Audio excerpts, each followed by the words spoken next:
Did you catch the D? I didn't. Oh, this is a power pose. All right, I'll do it too. I ooze with confidence because I'm doing a psychological power pose right now. Just stretching right now. Stretching. Stretching. I do look like Shiver and what's his name? Red Eye. Paul Shalloner. I was doing this face like that. And somebody's like, you look like Shiver and Paul Shalloner, and it's like, that's a fucking big insult to both Shiver and Paul. Like, Jesus Christ. I would hate to look like me. Just in general. I do this thing that whenever I take photos, I try to intentionally look as like dumb as possible. So that way when people see a real photo of me where I wasn't doing it, people are like, Jenkins is so funny. Oh, look how dumb he looks. And then it's just like, that's actually me. I'm F9ing, dude. I'm not seeing the stream. Where's the stream at? Oh, there it is. It's up now. It took a second. I've definitely noticed, like, if you look at people's like Facebook pages or something, or Instagram or whatever, there's always like 2 or 3 faces that people have for photos. It's never just like some neutral face. It's always like a specific smile, a specific like duck face, a specific kind of like pouty face, or like some hard ass face. I always do something. I just try to look as like ugly as possible, like double chin and shit, like not like you didn't notice that the camera was, taking a picture. Yeah. Like that. It's just so fucking funny. My mom, I've legitimately like given my mom almost a full heart attack by, just not taking good photos. She's like, Andrew, we're at this like historic place. I want a photo of you here. It's like, Mom, you can take it. You can take a picture of me just fine. Yeah. People are just going to think your son's ugly. That doesn't matter how attractive your son is. How does that matter? It's going to reflect poorly on her genes, and that's going to shame her for life. She's like, oh, my genes. My genes. Like in the back of her mind, that is what it is. It's like she's not thinking it. I'm like instinctively, she just like wants her son to look okay. Like not like that I have a like disability, that I got in like a serious accident and just like lost a few chromosomes. Yeah. Actually, I'm having a pretty great week so far. I found a wallet that I lost 6 months ago with like $100 in it and like 40 Canadian. That wallet. That wallet. The one where you had to get all of your cards renewed before we went to that event. Oh my God, where was it? It was fucking in my closet. It somehow like fell out of some pants, like way behind my shirts, and was just like on this shelf in the very back of my closet, covered up by all of my clothes. Holy shit! I can't believe it. You were just like, dude, this day has been the worst day of my life. I lost my wallet. I had to get all of my driver's licenses and credit cards. Like you're so triggered about that. Yeah, that's so funny. That's good though. Was there money in it? Yeah, there's like $100 and like 40 Canadian. So. Oh fuck yeah! Fuck yeah, dude. So, that's great. Yeah, I'm eating out this week. gonna splurge a little bit. Hey, you know what? I made that dank ass Twitch Rivals money. You know what I did? What I did with it? I got coaching. I put it back into our business, Donnie. Nice. Okay. I got coaching. I'm gonna make videos on the stuff that I talked about that I learned in coaching, and what I'm basically saying is you should give me 50% of what you found in that wallet. No. How about that? Well, I mean, I had to try because my financial situation is not great right now. So, if there's an opportunity to like get money in a situation like this, I'm definitely gonna. Well, I'm definitely going to aim for it. Like I'm at least going to, be aiming at it. Even if I don't shoot the gun, I'll aim. Maybe you should just stop spending so much money getting coached in Dota and pay for essentials in life. Thing that actually matters. You addict. That's probably true. Hey, man. I'm just kidding. I'm loving getting coached actually though, because it's like, oh yeah, I know that. Oh, holy fuck, that is literally mind blowing. You actually changed my entire opinion of the game. Like. I guess, and I'm assuming that's what other people get when I coach them is like, it's just bullshit. Why is he talking? Why won't he stop talking? Holy fuck. What have I been doing? That's what I'm hoping. That's what I'm hoping. Yeah, I mean, hard to say. Coaching's an interesting thing. You know, even in other sports, it's like it's hard to know how much impact you're having initially, just because it takes some time for like the impact to actually like percolate through somebody's psyche and actually be available to them.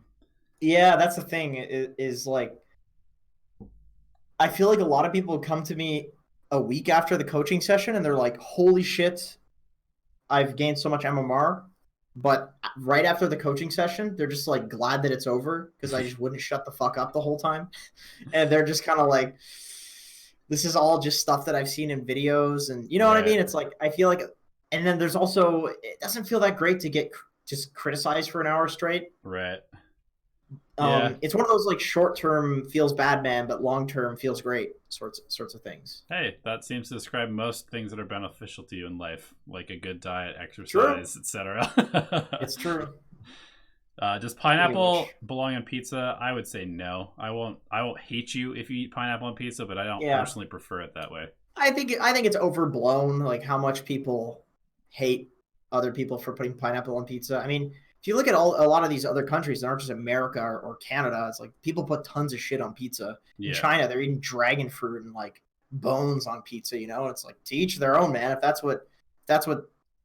tastes good, if that's a good combination of things, you know, go for it. But exactly, sure. But for me, what I always do when I go to a pizza joint is I always order the basic, just because I like to get an idea of like what the sauce tastes like, what sort of cheese they use, how the oven is, you know, what the dough is like. I mean, actual like pizza, like gourmet pizza is just bread. It's all about the bread. Yeah. And I don't personally like that. I like the Americanized version of pizza. I think that's shit on it. Fuck yeah, give me all that shit. But with that being said, I go for the basics just because I want to say, all right, you make good pizza. If the cheese is good and if the sauce is good, and the bread is good, they're gonna have good toppings. They're just gonna have good like local, you know, toppings. I'm sure. If you want to rate pizza, you have to try just the plain cheese or like a very basic pepperoni. Like those are the two things that you can rate most pizza joints on. There's this bullshit gourmet pizza place around here that I'm not gonna shit. Okay, you know what? If somebody's watching and you own the place, then that's just fucking amazing because it's a Dota video. So whatever. They're called Wooden Heads, and I got the regular pizza there because I was trying it, and the bread is mediocre. It was like burnt. It was flavorless. It was like cardboard. The sauce just tasted like jar tomato sauce. Way too bitter. They didn't use baking soda to take away like the bitterness. Not sweet sauce at all. You could fucking almost not even taste the tomato. And then the cheese was just like shredded cheese and fucking sprinkled on. And it was awful. And I was just like, I was criticizing to my friends that wanted to go there. I was like, man, this pizza place sucks. They're like, dude, that's because you didn't get it with toppings.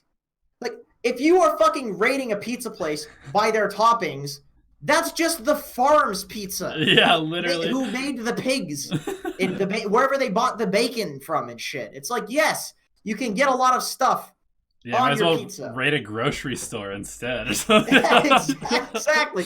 It's like, fuck, this aisle's a 10 out of 10 when it comes to pizza. They got all the meats in here. This is great. Fucking bullshit, though. My friends were just like, yeah, Jenkins, it's because you got the regular pizza. It's like, so you're just eating cardboard with good toppings on it. Yeah, it's like, dude, if you can't make a simple cheese pizza and make it taste good, then I don't know what you're doing with your life. I'm telling you, man, people legit don't know the trick of baking soda to take away the bitterness of the tomato sauce. It's like, or people they'll like over oregano it too. They'll just put way too much oregano. That's like all you're tasting. Yeah. It's like, where's the tomato, man? I like a bit of sweetness in the tomato sauce. I don't know about you. I like a bit of sweetness. Yeah, just a little savories bit. Savories in the cheese. I like the dough to be, you know, firmer on the bottom, but like a little fluffy, like bread, like a bread. That's what dough traditionally is with pizza dough. That's why there's a different yeast that's used for pizza dough than with like baked goods. It's like I like putting oregano and crushed red peppers on the cheese. I don't like it in the sauce. I like it on the cheese on top. I like crushed red peppers in the sauce. I'm not a huge fan of having like the chunks, but the flavor The flavor is so good on pizza. It goes with the other flavors so perfectly, in my opinion.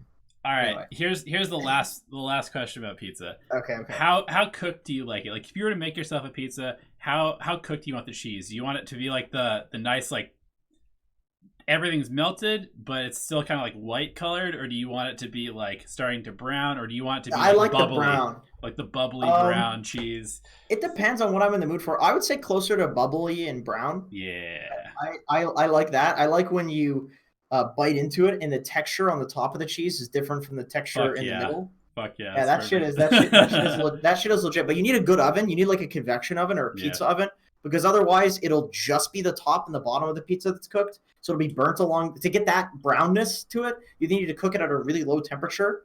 But then you can you can fuck it up so the bottom is burnt and it's too crispy, and it's like, well, this isn't like a thin crust pizza. It's not meant to be crispy on the bottom, and then you have the crispiness on the top. But then the cheese is just like, it's just the barely melted cheese, Yeah, that's not good. You need a good oven. You definitely need a good oven.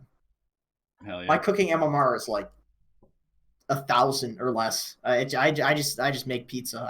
All I'm good at making is pizza. Mine's probably, I would say, like 6.5K, to be honest. You know what? I worked in a kitchen though, so like, okay. I actually learned to cook and stuff. Yeah, that's fair. It's cooking apparently wasn't an art until like the 50s and 60s. Cooking was just considered like a workman's job. Yeah. It was like being a mechanic or something like that, or being a plumber. You just did it because somebody needed to make the food. But I think in like the 50s or 60s, some people were just like, yeah, let's make these like extravagant meals and make it more colorful. Anyway, I'm gonna fill up my tea. I'll be right back. All right. We'll get off on this fucking subject.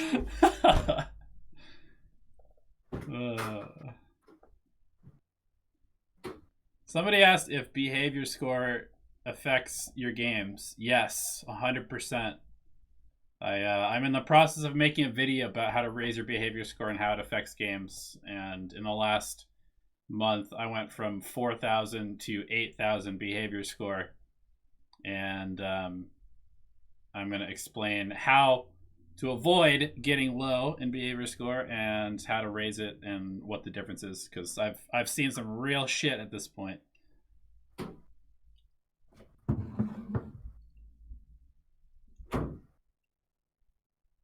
What's the best mechanic to improve to rise in MMR from low bracket 3K to 4K? Fight less and farm more. What up? What up? Not the much, dog. Got some Earl Grey ready to go. My favorite cup. Don't get me into the different mechanics and the art of this specific type of cup, but I'm good to go. I'm ready. Perfect. Let's crack open some brewskis and answer some questions. Hell yeah. We should. Oh man, that if Quaaludes were still legal in the United States and Canada, we could do like Quaaludes and questions. That would be an interesting one. What are Quaaludes? I'm just kidding. They're like the old school like pill poppers drug of choice. They're like a dissociative painkiller that everybody used to take back in like the 80s. Oh, so they became illegal. Yeah. Was it the 80s, like after the hippies and shit, where they just made everything illegal? This was something that they used to abuse, like in like Wolf of Wall Street. If you've seen that movie, this is like their drug of choice. Apparently, there's a lot of very successful people that are just abusing all kinds of drugs. Oh yeah. So I hear, like artists, musicians, like engineers, mathematicians. Everybody's high. I'm high on life. Nice. Because I won my last game of Dota. Yeah. I have no addiction. I don't do drugs. I'm not addicted to anything. But I'm high on life because I won my last game of Dota. Yeah. Totally healthy and sane individual. All right, give me that first question, buddy. Oh, I should do the intro. And we got an intro, yeah. Well, hello everybody. Welcome to Alchemy Answers episode 36. Currently, we are not sponsored by anybody. Wink, wink. If anybody wants to sponsor the most successful Dota podcast out there, I'd say we're the most successful Dota podcast out there at the moment. Most views, technically speaking. Most listens, viewed. Most episodes. Most most episodes we've been going at it. Fuck yeah, we don't stop. The most popular Dota 2 podcast in existence. So there, sponsors. It's unfortunate that nobody listens to podcasts in Dota. So that is one problem. Then again, I shouldn't say that when we're trying to get sponsored. We'll cut that out. Everybody listens to sponsors. I mean, to podcasts. We will listen to sponsors if they give us money. We will. Oh yeah. So anyway, this is episode 36, and let's get into the questions. Okay. The Last Crusader says that, are you just screwed if an illusion hero is last picked and the enemy has no counter? I have been last picking CK, and unless they have a hard counter, I just stomp. No, I don't think you're screwed. There's always timings when it comes to Dota. There's, you have an anti-mage, which is a hard counter to Medusa, but Medusa has a stronger early game timing than anti-mage. So if you are Medusa versus anti-mage, you just run out of in the early game, and then her very hyper late game is actually better than anti-mages as well. So there are different power spikes. Sure, you can't abuse the typical like mid to late game Medusa where she runs in super tanky. That's a lot harder to abuse, but you just play around it. So, for example, let's say you're against an illusion hero, you can pick up a Veil, and you could have some AoE magic damage. Even if it's not that much AoE, if you pick up a Veil, maybe it's enough. You could get. You got to remember that most illusions are taking between 300 and 600% damage, so. Yep. It's not that hard to clear them at the end of the day. You can also just disable the person. Right. CK can't get his spell off if he's doomed or if he's hexed or if he's sheepsticked or whatever it is. It's just I think you just need to change your play style. It can definitely make the game harder to figure out, but it's not like a trump pick. There's very few true trump picks left in Dota right now, I think. Yeah, I think I would go as far as to say as it's possible to play around any pick. It's just with itemization and the way that you approach the game. CK is definitely a great low MMR pub stomper if you pick him last, because people are like, how do I deal with this hero that does 400% damage during team fights? Well, the answer is you just simply don't fight him when his ultimate's up. That too, the cooldown on the ult is a very long duration. I was actually playing, this is kind of similar, but yeah, it's kind of similar. I was playing against Naga Siren as Batrider, and I was on my Smurf, so I queued into Ellie, my girlfriend, and we got lucky enough to like hit the same game, and then we were on the same team, which is great. So we lane together, and I just cut the creep wave because I was against Naga, and she's just like, Naga's cooldown on her illusions is like 36 seconds, right? And I just realized that even though like Naga's a counter to Batrider because she can take off the napalm, it's not that way in the early game. And I played as if she could because she could later on into the game. Like I didn't abuse this timing that I just didn't know that I had. I just wasn't thinking about it. And that should technically destroy Naga. You should just completely dump on her in the lane. Yeah. But I didn't, and Naga got huge. I got huge too because I was cutting the wave and I was farming. But I could have actually stopped the Naga from farming as well. Even though it's this like illusion hero that can take off the napalms, and we didn't really have any counter. It's like I could have been that counter, but I didn't do it because I wasn't thinking about the timing. So it does, like, once again, it does make the game harder to figure out, but there's almost always a way. Yep. So the Last Crusader again says, is it possible to be carried to a higher skill bracket than you are skill-wise? I find a lot of games recently I don't have much of a game impact, but I get carried by my team. Yes. Yeah. Yes, it is possible, but not to a huge degree. You're not going to go up like 1,000 MMR due to luck. That is pretty. That'd be pretty lucky, but there's always an adjustment period after you win games, and what might be happening for you is that you won a lot and you actually are good and you were good, and then you kind of fell off. Where you're. I'm saying this because I'm projecting. This is something that's like happening to me right now. You gain a shitload of MMR really quickly. All of a sudden, you are the highest rated player in all of your games instead of the lowest rated or like the second or third lowest rated, and the dynamic shifts where you need to do more to win the game. And that's a whole different ball game. Those games will feel totally different, and those games will feel like you have no game impact. And when you do win, you're getting carried by your team, and it's probably because you actually are. Every time, Kat. What? Every time. Is she on camera? No. What's this? Oh, raspberry is nice. I'm guessing he's muted. We're doing a podcast. So yeah, basically, it's possible, but not by a huge margin.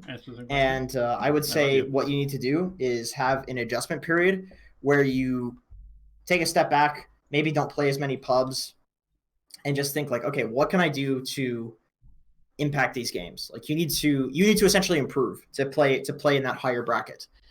Because it's not just like you can't just keep winning infinitely. At a certain point, it is bound to get harder. That is the nature of things, even though it doesn't necessarily feel like it. Somebody in chat says I got beat by my girlfriend. Number one, yes, many times because she's a 6K player and very good at supporting. And if that embarrasses you, you're sexist. And number two, she physically beats me. She physically completely just abuses me. And emotionally as well. She always tells me that I look like a dog, and it's But you like it because you're. Oh no, it's a sexual thing. Exactly. It's a sexual thing. Just to clear that up. We don't want her to get in trouble. Like no, there's no domestic abuse. Like I don't want her to like lose her gun license or something like that. Exactly. Yeah, because that's really important in Trump's America today. So to have that. So. Yeah, no, it's a good relationship that we have going. It's like I beat her at Dota. She beats me in real life. Just the way she goes. Just the way she goes. Exactly. All right. Next question. Okay. Let's see. Let's assume you're playing off lane. Your team decides to run a roamer, which is absent from your lane a lot of the time.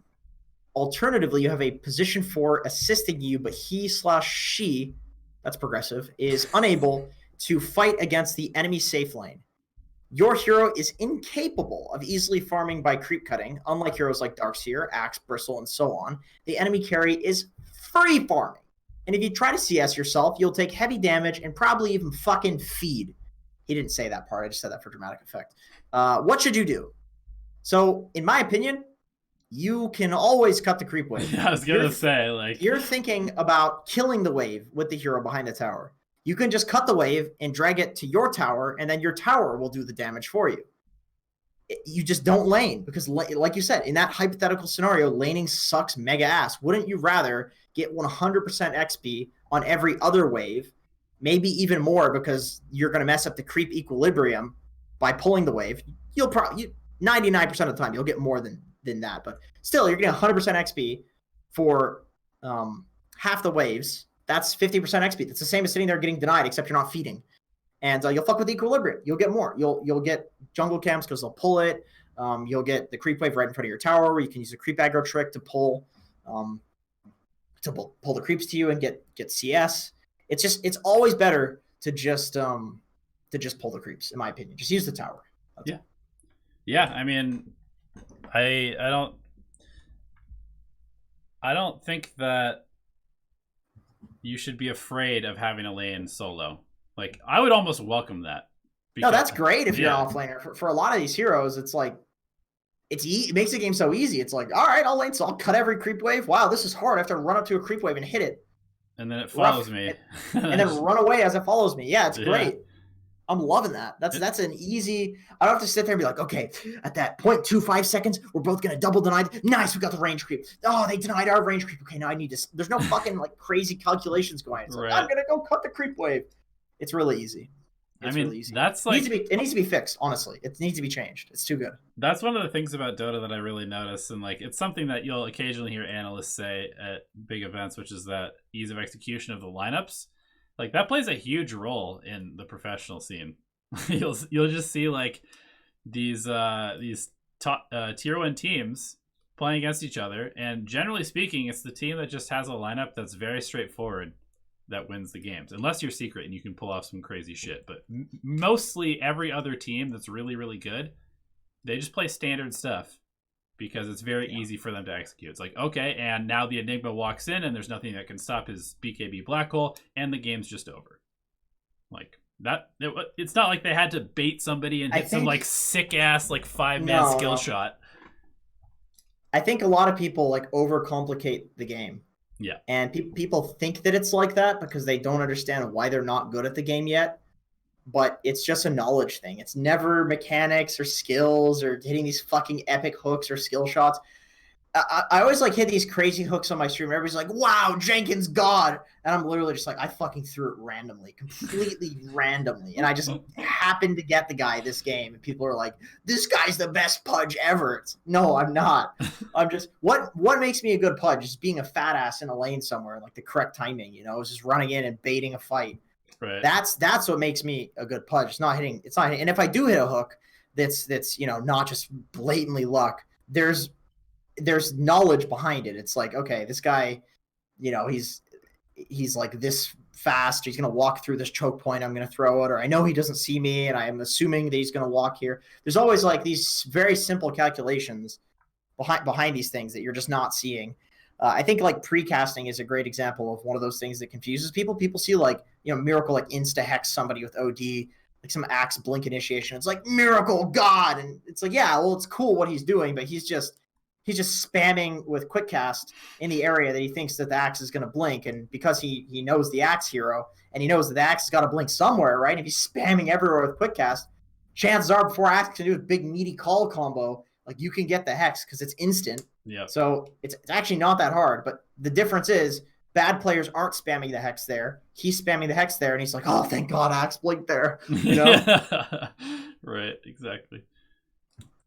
All right, next question. Okay.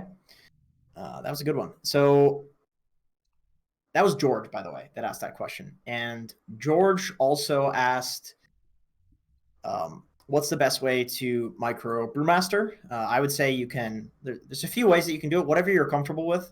I personally just tab through because it always starts with it starts with the Earth Panda, and then you tab through and it goes to the Wind Panda.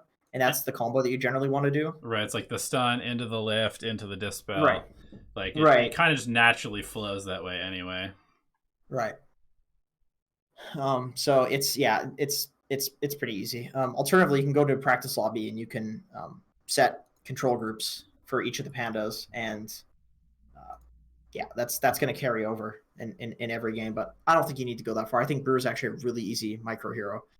You just like select and deselect things manually. You don't have to be that quick with it, and you'll be a good brewer. As long as you're lifting somebody in the air and throwing a boulder at somebody, you're going to be good. And then sometimes you can manually, run like box select the Earth Panda and run it away, or box select the Earth Panda, run it into them, and invis the other one away, and the Earth Panda dies. But these are things that like you can make those decisions like after you've casted the important spells, so you don't really need to do some epic micro or anything like that. It's pretty easy.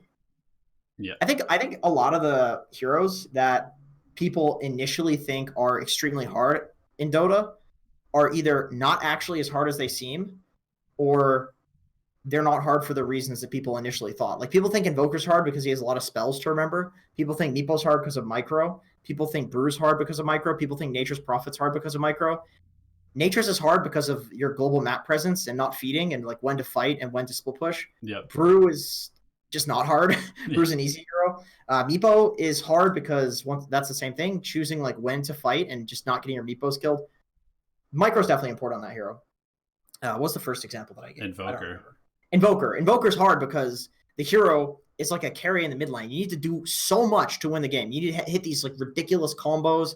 You need to know what spells to use at what point. There's so many combos on him that you can do, and it's not remembering them that's hard. I know all the Invoker combos. I'm an idiot. I have a 42% win rate with Invoker because I'll walk up and combo somebody when I should be using Ice Wall instead in EMP instead of Deafening Blast and Meteor. I don't know the timing to do each of the combos, and that's what's hard. Sometimes you want to go Forge Spirits. Sometimes you want to go Alacrity. Like there's all of these choices that you have to make. It's not because of the spells that's hard. It's the fact that there's so many choices. There's so many choices. Making those choices is really hard. But casting the spells is fucking easy. Yeah, I'm seeing a lot of questions in chat about how to learn Meepo. Dude, just play the hero. Like that's gonna teach you how to learn Meepo way faster than us trying to explain it like auditorily to you. Just go feel what it feels like to play the hero. Do you recommend controlling Meepos on different hotkeys? No, people don't do that. If people do control Meepos on different hotkeys, they'll use a hotkey for all Meepos. They'll use a hotkey for their main Meepo. They'll use a hotkey for all the other Meepos. That's it. And then they'll manually select the different ones and deselect them. Unless you're like a StarCraft player Yeah, unless you're Lizard. Lizard has like 8 control groups when he plays Meepo because he's insane. He has like pairs of 2 Meepos in different control groups, but it's so overcomplicated. He's like a ridiculous micro player though. Yeah, exactly. He's notorious for that. It's Meepo is just as simple as tab. You just use tab a lot, and then you have a hotkey for shift Q your Meepos through the jungle most of the time. Yeah, you can, or just fucking click all of them. Just move the have a hotkey for selecting all other units, and it'll select all your little meepets, and then have a hotkey for your main Meepo. Send that little guy ganking, and then you can break one off and go for a gank with that if you're feeling real feisty. But I don't know. That's maybe even a little too complicated. Yep. Okay, let's see. It's a lot of chat in here, which is good. Is Midas a tad overrated? I'm looking at my Gosu breakdown of my Midas DK, and it's saying that I bought the item at 1336, and at 3023 I had made up for the cost of the Midas via usage with virtually no downtime on usages. Am I thinking about it the wrong way? I think to some degree you are, because you can't ignore the attack speed. 40 attack speed is a lot. For fighting, for farming, like there's a reason that people go Midas on Sven. It's not because of the Midas cooldown. So, it's not because his talents are good. It's literally because the attack speed is good in addition to all the other stuff. Yeah, so Hyperstone is 2,000 gold and gives you 55 attack speed. And Midas gives you 40 attack speed for 2,150 gold. So it's slightly worse than Hyperstone, but it gives you a lot of gold and also experience. You can't underrate the experience, definitely. That's the main reason that people go Midas, is for the experience boost. It's not for the gold boost. Like, the gold is, I would say, out of the 3 things, it's tertiary. It's great. I love it, but it's just not that important. Yeah.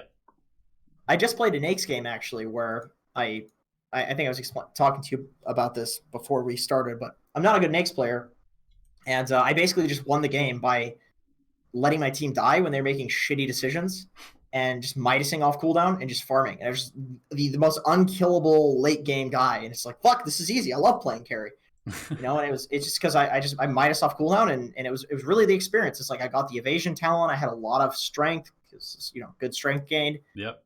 Levels are pretty fucking good, man. Even on carries, even on heroes that like you wouldn't traditionally think like, oh, more stats, it's gonna be insane. It's like having an extra 100 HP, even without good talents, having an extra 100 HP for a fight could mean the difference between they cast all their spells on you and you die, or they cast all their spells on you and you narrowly escape and then heal up to full HP, and then they have no spells and you win the game. Yeah, exactly. That's definitely one thing people don't think about in Dota, I think, in the lower level pubs, even in like Immortal pubs. That was something Zizzy, the Mexican American, played for Complexity, went to TI. He was playing a lot of gyro at that time, and that was his like explanation of gyrocopter. Like, why do you build drums, treads, bracer, or whatever on gyrocopter? And it's because all you needed to do was survive their burst, drop all of your spells, and just turn around and fight. And that hero would like devastate people. You just walk in, be tanky, they go on you, you drop all your spells, fight, maybe you die, but you get all your spells off, and your team wins because they've casted everything on him, but they didn't quite get him, and he got his spells off. And that is literally how people won with that hero at that time. Is that, and that still works pretty well these days. Yeah. It's kind of next level because that's what people do these days. Yeah. You make crimsons and pipes and this shit. And you walk in and you just barely survive, and then they have no spells, and you win the game. Yep. Very, very easy. All right, let's see. More discussion, which is great. People talking about XP. Good stuff. Okay. So one final question we have here, unless I'm not seeing any more, maybe I'm skipping, but Loeval says, Q&A, how many hours per week do we need to put in to improve at Dota? All right, Donnie, you'll fucking love this one. How should you divide these hours between different activities, playing, watching replays of your own matches, watching pro replays, and watching Dota Alchemy materials? 100% Dota Alchemy. Yeah. When to use a coach, and what's the impact of coaching? Buy Jenkins coaching, and you will gain 2,000 MMR in a day. All right, Donnie. Cool. What is the optimal amount of time to play in a day? What's your breakdown? Man, I mean, I think it's somewhat personal, but I honestly think that you should spend probably like 60% of your time playing 20% of your time watching your own replays. No. Yeah, no. Okay, 65-70% of your time playing. I'd say 15 to 20% of your time watching your replays / watching pro players in the watch tab and just like watching from their perspective. Yeah. I think you should watch 1 video or 2 videos a day max and try to actually digest the information instead of just like watching like 6 videos and then just kind of having this background noise. Digestion, that's the important word there. Yep. Actually getting ideas and being able to implement them in the game is very different from like passively just watching something or hearing something on stream or learning. Even if you're passively playing Dota on autopilot, you're not going to learn shit. You have to actually be like, all right, what did I do wrong this game? This item feels fucking awful. Why was it bad? Oh, I needed to go for this earlier. I'm going to do that in the next game. Like, you need to think. Yep. You need to have active thoughts in Dota. And then I actually think, especially if you have limited time, I think that you should spend the first like 5 minutes. And this is a good exercise in just like mental resiliency as well, which is that you should spend the first 5 minutes in the client just practicing last hits or combos in demo mode or the last hit trainer before you play a game. Because not only is that going to teach you to not just instantly queue every time you get into the game, but it's actually going to warm up your fingers and just like get your brain kind of analyzing the game before you play. And I think a lot of people, I mean, I know that I have experience. I don't know if you do. I know that we talked to Henry. He has this experience. I know that Universe is like meticulous about last hitting in demo mode for like 10 minutes before he plays every single pro match. Like, this is stuff that a lot of very good players do. Arteezy, Miracle, they're always in a demo mode at the tournament before the game starts practicing combos.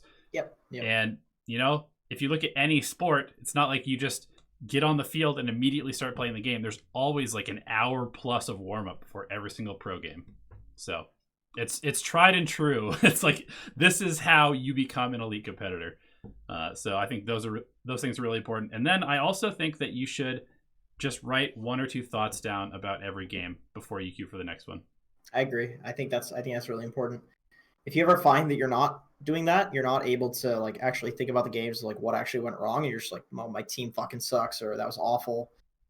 Then what you need to do is take a break, watch a replay, do something else, like do something that will make you start actively thinking again, because it becomes very easy to go into this like negative downward spiral of thought where you're just blaming your team and becoming apathetic and not actually learning and applying stuff in future games. It just degrades your skill. You just get worse. Yep. So you definitely want to, that's a good time where it's like, all right, I'm just going to go watch a replay and see like how professionals play. And then it kind of mentally brings you up higher to that level where it's like, all right, my games have been shit. I just watched some good Dota, ready to play good Dota again. Yep. Yeah, exactly. I mean, I think it's pretty straightforward. It's just a process, though. I don't think you should be super concerned about how many games you're playing, but I think that you should have a general breakdown, something like that. You obviously do need to play games to get better because you have to apply what you're learning, but I don't think that you should just be Q, and expect something to happen. You're one to talk, Donnie. I'm in. You're fucking one to talk. That's why I know this for fact. No, I know how it is. I think I'm done with Dota for today. I just had a really good match. I'm feeling good about myself, but I had some rough ones earlier today, so it's like feels like one of those good days to just quit while I'm ahead and go in tomorrow being less tired with the same mindset of really wanting to play the game. Yeah, that feels like the play. Oh my god, I've been so much better about just like listening to my, like actually asking myself, do I really want to play, or is it just like a habitual thing right now? And so I've been playing 1 or 2 games a day. It's hard to figure that out. It's actually hard to figure that out sometimes. Yeah, I'll like play 1 game and then just realize that I'm just kind of like a little bit tired. Like I don't really want to play another game. I think that I want to play another game because I got the win. I'm like, yeah, let's get some more MMR. Let's go. And then I'll sit there for like a couple minutes and just be like, my brain's kind of tired of thinking about Dota. That game was hard. I'm going to like do something else for a little bit and come back in 20 minutes and see if I want to play again. Yeah. A problem I'm having right now is like I'm streaming and it's like I'll have 150 to 200 viewers. It's so or something. hard to stop, man. It's like fuck. I don't want to. There's a lot of viewers. I don't want to stop streaming. Yeah. So even going on my Smurf, put very little effort in, and then just lose like in 1,000 MMR below where I'm supposed to be at. And yeah, I know. because that's just how Dota is. Like I am a 7K player and I lose in 6K games horrendously and fucking embarrass myself if you when I don't try, actually want to play. Exactly. Yeah, it's like that's how hard the game is at a high level. People are good. Yeah, I don't know. That's one of my main issues with streaming is that I like to kind of take it slow these days. Go in and out of the game, like go stretch, like eat some food, walk outside for 10 minutes, come back. And that's not a viable way to stream. Like, unfortunately. People will leave if you don't immediately queue into the next one. Yeah, I'm always like... Which is fine. I mean, I can't complain. Streaming is great. Right. It's like getting money is good. Yeah, there's being able to eat food is nice. There's a dude, he's like just like a small-time Dota streamer, but he has a gym in his house where his computer is. And periodically throughout his stream, he'll just go like work out. He'll just go like do squats or like bench press like on stream. Oh, I have and stuff like that. It's pretty funny. I have a weight in here. I do lift the weight, but it's just like it's just curling. But unfortunately, it's super fucking hot in this room. I have an air conditioner. There's a Red Bull sugar free. I have an air conditioner right over there ready to set up, but I have to put it out the window. I don't know how to. I have to wait for my dad to set that up because I'm the least like typical macho can fucking fix things. Like if something breaks, like, probably I broke it and I'm not fixing it. You know what I mean? I'm so incompetent. So I have to wait for him to set that up. And it's super hot in here, so I can't lift that weight because if I do, I'll like literally die of I'll have a heat stroke. Yeah. Just back up, see. All right. Well, if that's the end of the question, should we do a quick chat round? Let's go. Speed round. All right, chat. Put your questions in. We'll answer them for the next minute or two. And you can learn some stuff.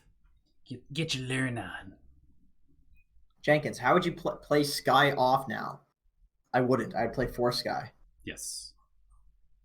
It's not an offlaner. Offlane needs to offer some sort of tankiness usually. And creep push. He has absolutely none. Why aren't pro players playing Tusk as much anymore? GPM talent, great ganker, clear. He's not really great at wave clear until much later. Why isn't he being spammed more? I think he is. I think he's getting spammed occasionally. Like Tusk is in like average tier in my opinion. He's pretty good. If the game really calls for a Tusk, it's good. Like Tusk is really good against SK because you can chase him. He's good against Batrider. He'll come back in the meta. He's one of those that he got nerfed and then people are like, oh, he's awful, so they're not going to pick him. But they'll realize like he's one of the best competitive heroes. He'll come back.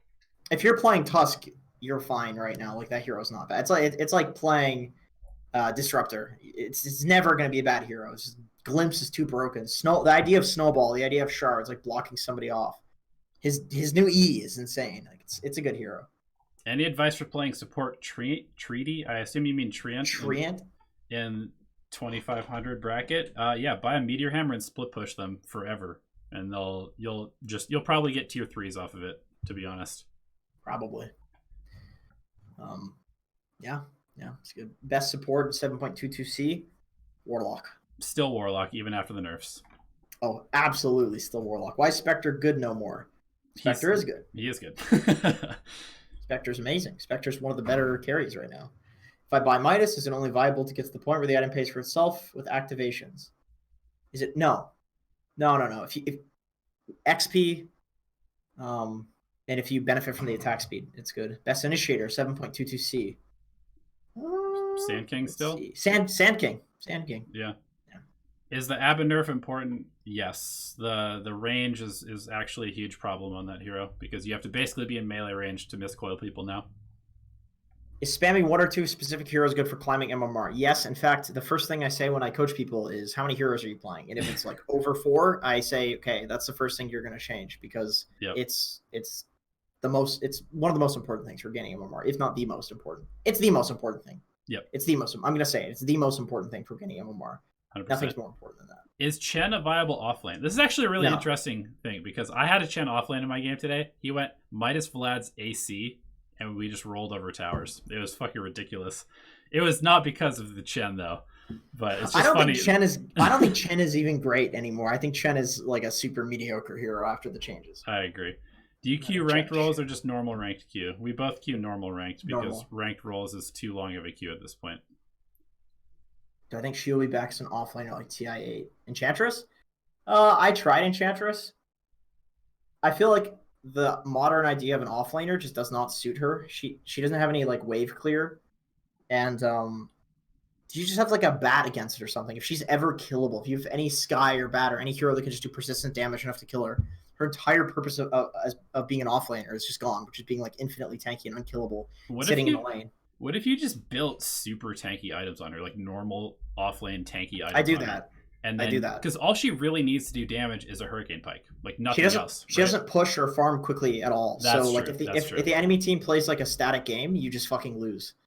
If they play a static game and ignore you, you just lose. It really sucks. But as a 4, she's great. As a 4, that all that shit that I said just doesn't matter. It's like if you're like, oh, I could kill the 4 roll with Bat Rider. Great, you killed the 4. Good job. Yep. Good luck killing the fucking Sand King, who has 2,000 effective HP at 10 minutes. How do we book coaching? You message us on Discord directly. I'm actually making an app for that. Henry's gonna use it too, because it's annoying figuring out like time zones with people. That's like one of the biggest annoying things. Like, okay, well, when are you available? Okay, well, what's your time zone? Oh, you're literally opposite to me. Right. Guess we'll have to figure something out. It'd be better to just be like, here's my availability. Yeah.